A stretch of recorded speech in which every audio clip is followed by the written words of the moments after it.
চৰকাৰী কৰ্মচাৰীসকলৰ বাবে জনাব বিচাৰিছোঁ এটা বৃহৎ সুখবৰ। 2027 মে'ৰ পূৰ্বে অষ্টম দৰমহা আয়োগ জনালে সংসদত। অষ্টম দৰমহা আয়োগৰ সময়সীমাক লৈ সংসদত চৰকাৰে দিলে স্পষ্টীকৰণ। 27 মে'ৰ পূৰ্বে আহিব ৰিপৰ্ট।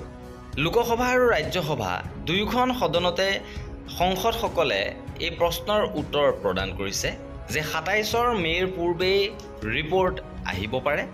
লোকসভা আৰু ৰাজ্যসভা দুয়োখন সদনতে সাংসদসকলে সোধা প্ৰশ্নৰ উত্তৰত বিত্ত ৰাজ্যিক মন্ত্ৰী পংকজ চৌধুৰীয়ে পৰিস্থিতি স্পষ্ট কৰে। অষ্টম দৰমহা আয়োগ 25 চনৰ 3 নৱেম্বৰত গঠন কৰা হৈছিল। চৰকাৰৰ মতে আয়োগক নিজৰ পৰামৰ্শ দাখিলৰ বাবে 18 মাহৰ সময়সীমা দিয়া হৈছে। এই হিচাপত প্ৰতিবেদন দাখিল কৰাৰ অন্তিম সময়সীমা 27 চনৰ মে' মাহত অন্ত পৰে। চৰকাৰক যেতিয়া সোধা হৈছিল আয়োগে মে'ৰ 2027 পূৰ্বে প্ৰতিবেদন দাখিল কৰিবনে নাই, তেতিয়া মন্ত্ৰীগৰাকীয়ে কোনো নিৰ্দিষ্ট তাৰিখ নিশ্চিত নকৰি কেৱল 18 মাহৰ সময়সীমাৰ কথাকে পুনৰ উল্লেখ কৰে। অৱশ্যে মূল প্ৰস্তাৱ অনুসৰি আয়োগে কোনো বিষয়ত পৰামৰ্শ আগতীয়াকৈ চূড়ান্ত কৰিলে চৰকাৰৰ ওচৰত অন্তৱৰ্তীকালীন প্ৰতিবেদন দাখিল কৰিব পাৰে। কিমানজন চৰকাৰী কৰ্মচাৰী পেঞ্চনাৰ লাভান্বিত হ'ব? সংসদত চৰকাৰে ইয়াৰো তথ্য প্ৰদান কৰিছে।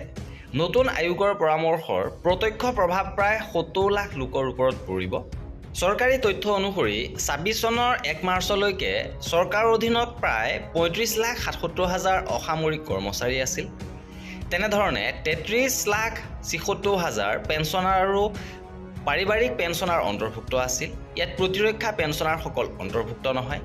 আয়োগৰ কাৰ্যক্ষেত্ৰৰ ভিতৰত দৰমহা সংশোধন, ভাত্তা, পেঞ্চন, পাৰিবাৰিক পেঞ্চন আৰু সেৱাৰ চৰ্তৰ সৈতে জড়িত সকলো গুৰুত্বপূৰ্ণ বিষয় অন্তৰ্ভুক্ত কৰা হৈছে।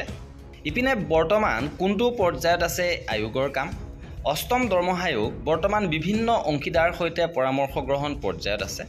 আয়োগে কৰ্মচাৰী সংগঠন, ইউনিয়ন, পেঞ্চনাৰ সংস্থা আৰু অন্যান্য অংশীদাৰসকলৰ সৈতে বৈঠক অনুষ্ঠিত কৰি তেওঁলোকৰ দাবী আৰু পৰামৰ্শ শুনি আছে। ইয়াৰ বাবে জয়পুৰ, চেন্নাই, পুডুচেৰী আৰু চণ্ডীগড়ৰ দৰে স্থানত বৈঠকৰ পৰিকল্পনা কৰা হৈছে।